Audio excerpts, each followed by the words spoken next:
Bonsoir à tous. Au sommaire de ce journal, visite d'une délégation sénégalaise conduite par le ministre des Affaires étrangères. Elle vient présenter au nom du président sénégalais les condoléances du peuple sénégalais au peuple de Guinée et au chef de l'État suite au décès de sa grande sœur. Les échos, c'est dans un instant. Le ministre de la Jeunesse et Emploi Jeune et le directeur du PNUD Guinée ont procédé ce matin au lancement officiel de la formation de 1000 jeunes leaders sur les mesures de prévention contre Ebola. Les détails, c'est dans ce journal.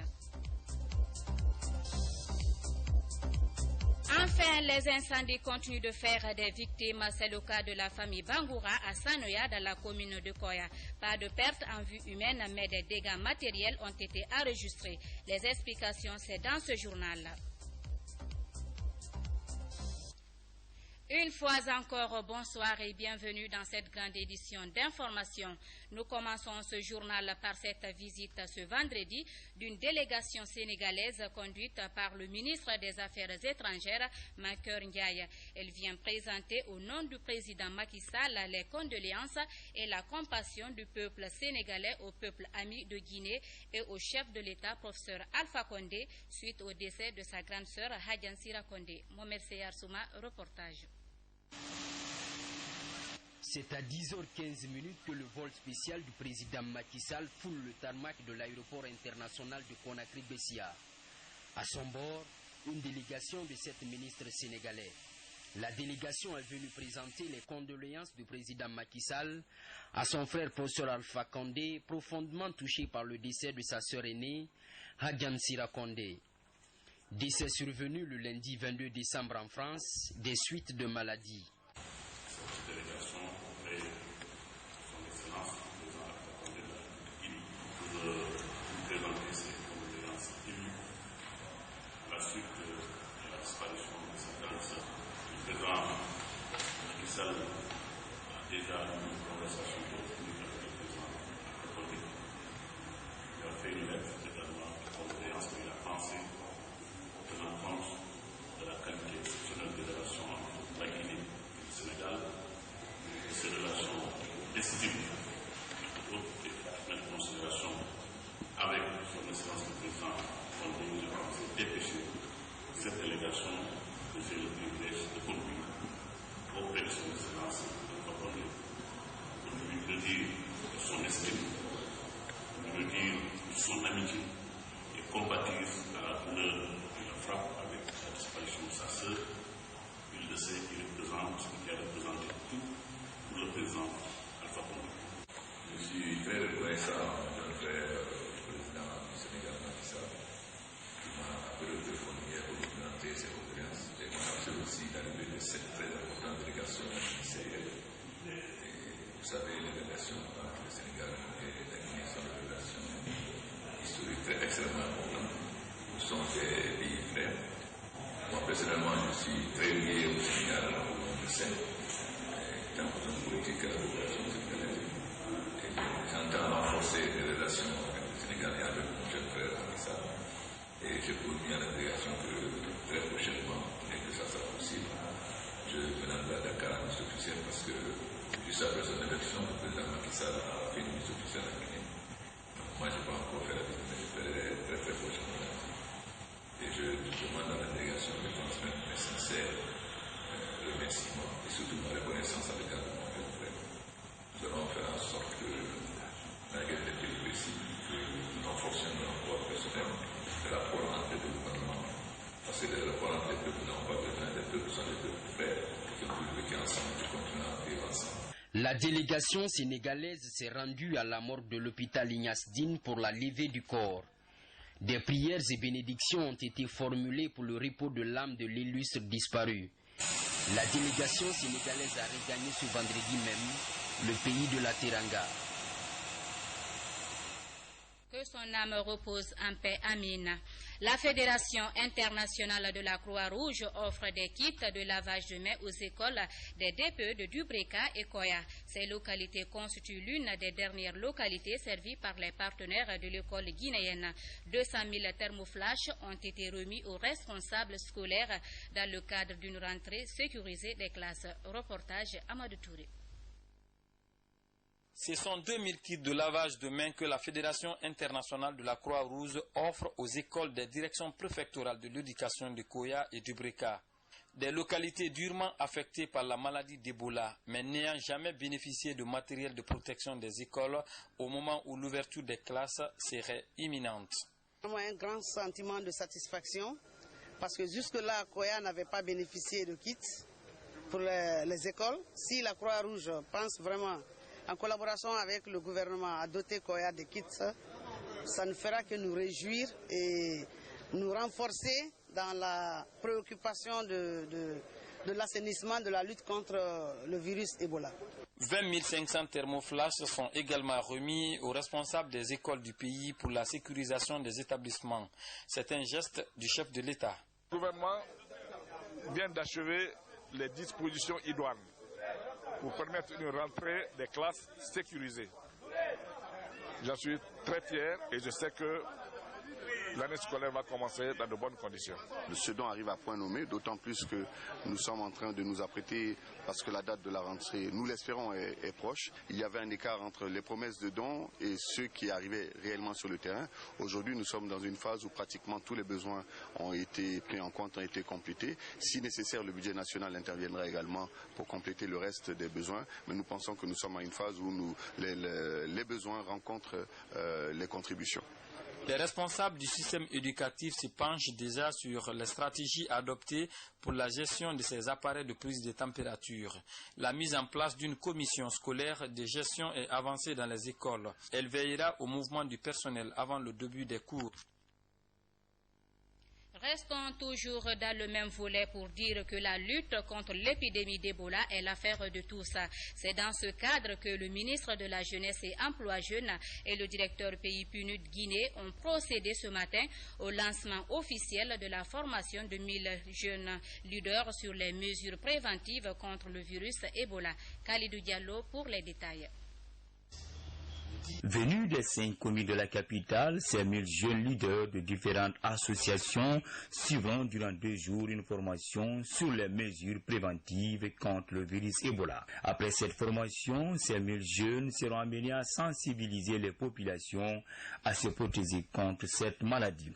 Le président de la République a fait un appel à toute la population, à toutes les couches de la société pour que chacun de nous s'engage pour que nous puissions éradiquer cette maladie de notre pays et de la terre tout entière. Aujourd'hui, la jeunesse s'engage davantage à travers le partenariat avec le système des Nations Unies pour qu'en plus des 15 000 jeunes qui vont être déployés sur toute l'étendue du territoire, que nous puissions, avec le mouvement associatif guinéen, réunir 1000 autres jeunes qui vont participer à l'encadrement, qui vont participer à la sensibilisation pour pouvoir briser cette chaîne de contamination. Être soudés face à cette maladie, mais cette unité doit se faire sur la base de compétences. C'est pour cela que nous avons décidé au sein du système des Nations Unies et à travers le programme des Nations Unies de renforcer leurs capacités pour qu'ils soient des porteurs de messages, mais de vrais messages, des messages qui donnent toute l'ampleur et la dimension de la gravité de l'épidémie, afin que les communautés puissent avoir les comportements idoines. Pour ces jeunes, cette formation est une occasion de participer à la croisade contre l'épidémie d'Ebola. L'objectif premier de cette formation, c'est ça, c'est d'être apte, outillé pour pouvoir véhiculer le message lorsque nous sortirons de cette formation. D'autres jeunes du pays pourront bénéficier des conseils de ces formateurs pour mieux sensibiliser les citoyens guinéens afin d'éradiquer Ebola dans notre pays. La société navale guinéenne poursuit son projet de construction d'un débarcadère à Sandarvalia dans la commune de Kalouma. Après 3 mois, les travaux avancent à grands pas. Objectif, améliorer le commerce maritime guinéen. Ibrahima Souriblaki Touré nous en dit plus. À travers le ministère des Transports, la société navale guinéenne a récemment lancé les travaux de construction d'un débarcadère moderne. Après 3 mois, les ouvriers ont déjà fini le remblayage, la fondation du bâtiment et la fixation des digues de protection. Cette seconde phase des travaux touche à la destruction des côtes du site et du pont de Sandarvalia qui date de 1987. On a implanté le bâtiment de réception. Dans 2 jours, nous allons implanter le bâtiment magasin. La répartition ne se passe comme vous le constatez. Il y a un espace accueil dont le bâtiment est déjà implanté ici. Nous sommes sur les travaux de fondation. Après, il y aura le bâtiment magasin. Ensuite, il y aura la jetée de 150 mètres en mer. Financé par la société navale guinéenne à hauteur de 14 milliards de francs guinéens, la réalisation de ces débarcadères faciliterait le commerce maritime entre la Guinée et d'autres pays. Le travail sur le terrain mérite une attention particulière de la part des autorités. Les études au bureau, par rapport au travail sur le terrain, il peut y avoir des différences. Donc les requêtes formulées par l'entreprise doivent être examinées avec bienveillance pour permettre l'achèvement des travaux. La réalisation de ces débarcadères à Sandarvalia représente pour les autorités un moyen de rendre fluide le commerce maritime. Les fidèles chrétiens de la communauté de Saint-Egidio ont offert des repas de Noël aux personnes vulnérables de la mosquée sénégalaise de Kaloum. C'était à l'occasion de la célébration de la fête de la Nativité du Christ. L'objectif était de magnifier leur solidarité aux personnes handicapées. Explication Mawata Kamara. Noël est un instant pour les fidèles chrétiens de fêter et de renforcer les liens de solidarité. Pour matérialiser cet idéal, la communauté Saint-Egidio partage le repas de Noël avec les personnes handicapées de la mosquée sénégalaise de Kaloum. Et la communauté Saint-Egidio, une action purement humanitaire, une action pour porter le message de l'Église là où il n'est pas encore arrivé. Pendant cette fête de Noël, il y a beaucoup d'endroits où cette action est menée. Plus de 25 000 fidèles seront nourris, sans distinction de race, sans distinction d'ethnie, sans distinction d'appartenance religieuse. Nous faisons ce geste à travers le repas de Noël, comme chaque année nous l'organisons, pour montrer à ces pauvres notre esprit de solidarité, d'amour, de partage, surtout en ce temps où le Christ vraiment est venu parmi nous. Cette action de solidarité de la communauté Saint-Egidio œuvre les couches vulnérables, détermine son rapprochement vers les personnes démunies. Je suis très content de voir aujourd'hui la grande fête. Joyeux Noël. Je vous encourage beaucoup, que Dieu vous aide aussi, de ne pas nous oublier, parce que un peu nous souffrons. Au-delà de ce repas, la communauté a sensibilisé cette couche sur les modes de transmission contre l'épidémie d'Ebola, doublée de remise de chlore. Fait de société dans cette édition d'information. Les incendies continuent de faire des victimes. C'est le cas de la famille Bangoura à Sanoya, dans la commune de Koya. Pas de perte en vue humaine, mais des dégâts matériels ont été enregistrés. Sergent Oumar Kamara pour en savoir plus. Voici les conséquences d'un incendie qui s'est déclaré dans la famille Bangoura hier jeudi au quartier Sanoyara, commune de Koya. Ici, les placards, les postes téléviseurs et l'armoire contenant des objets de valeur et habits sont partis en fumée. Selon les informations recueillies sur place, un court-circuit serait à l'origine de ce drame. C'était vers le coup de 18h, 18h45.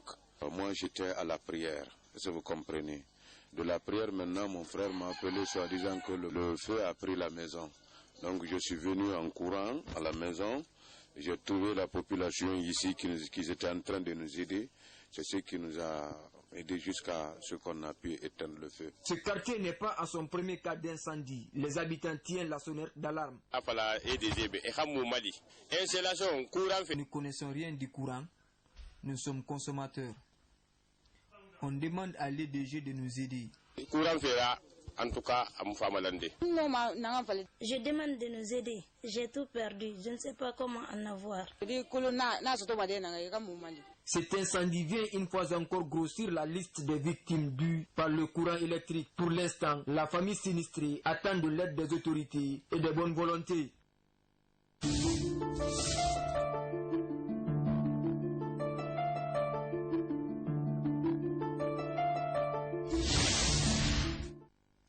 Poursuit le tour des actions phares de 2014. Côté action sociale de l'année qui finit a été marqué par des réformes en vue de réduire les inégalités entre les différentes couches sociales du pays.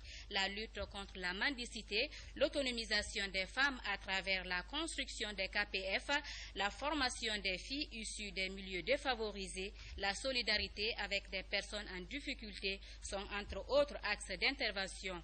Le bilan de l'année avec Mohamed Kamara Nsirabangura.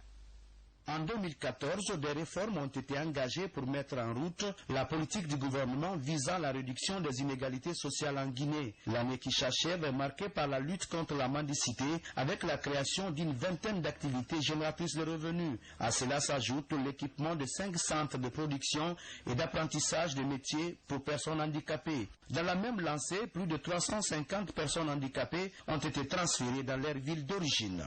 Quant au secteur de la solidarité, le département en charge de l'action sociale a assisté au mois saint de Ramadan 2014 les travailleurs de l'usine Fidia en difficulté à travers la distribution de 135 tonnes de vivres. L'hôpital Péchili de Fria a également été doté de 42 kits individuels césariens et 2 tables d'accouchement. Les familles affectées par la fièvre hémorragique à virus Ebola ont été aussi assistées. Par exemple, les préfectures de Gekedou et Macenta ont reçu 624 kits de prévention, 30 tonnes de riz, 15 tonnes d'huile et 200 bâches.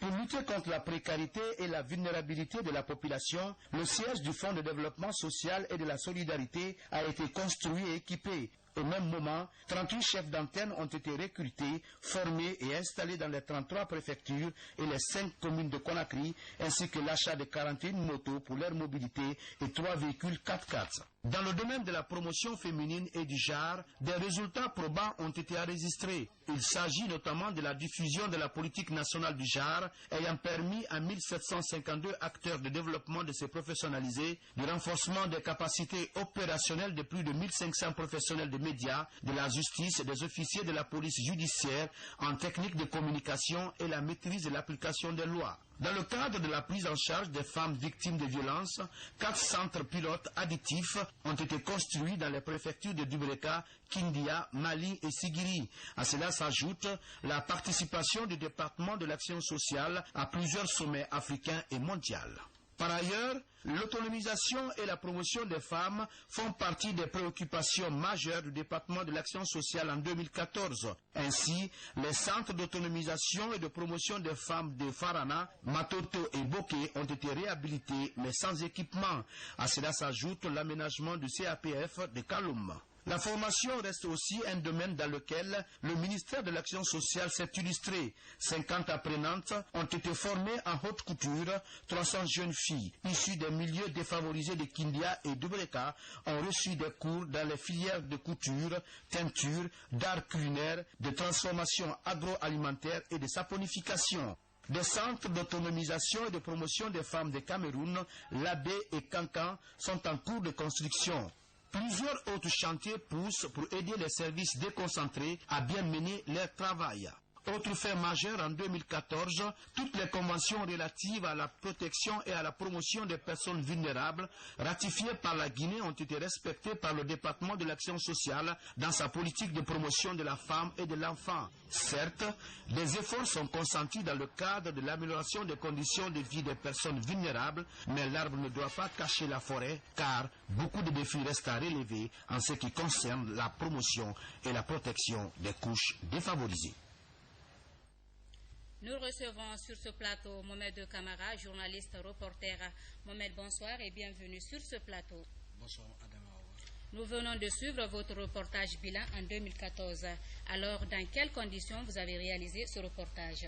Merci, Adama Awa. C'est le travail de toute une année que nous venons de voir en 3 minutes, donc c'est pas aisé. Il faut dire ensuite que nous sommes à la télé. Quand vous avez les infos, il faut les illustrer par les images. Donc, on s'est déplacé à de longues distances pour aller chercher les images, pour illustrer ce que nous disons dans le papier. Alors, ce qui s'est passé au niveau de la collaboration avec les cadres du département de l'action sociale, ça s'est très bien passé. Ils ont été communicatifs, ils nous ont écoutés, ils nous ont donné des informations concernant leur bilan annuel. Donc, dans l'ensemble, ça s'est bien passé. Nous avons voulu donner un travail professionnel. Nous avons voulu donner un travail de façon professionnelle à nos téléspectateurs. Alors, qu'est-ce que vous n'avez pas pu dire dans ce reportage bilan? Donc, ce n'est pas facile de tout dire tout dans ce reportage de 3 minutes.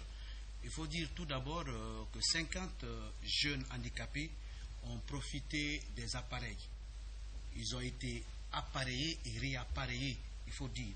Donc, ce geste socio-sanitaire va permettre dans 3 mois, parce que c'est le délai qu'on a donné, dans 3 mois à ces enfants d'être mobiles, de partir à l'école par exemple. Donc c'est grâce aux capacités managériales des autorités du ministère de l'Action sociale.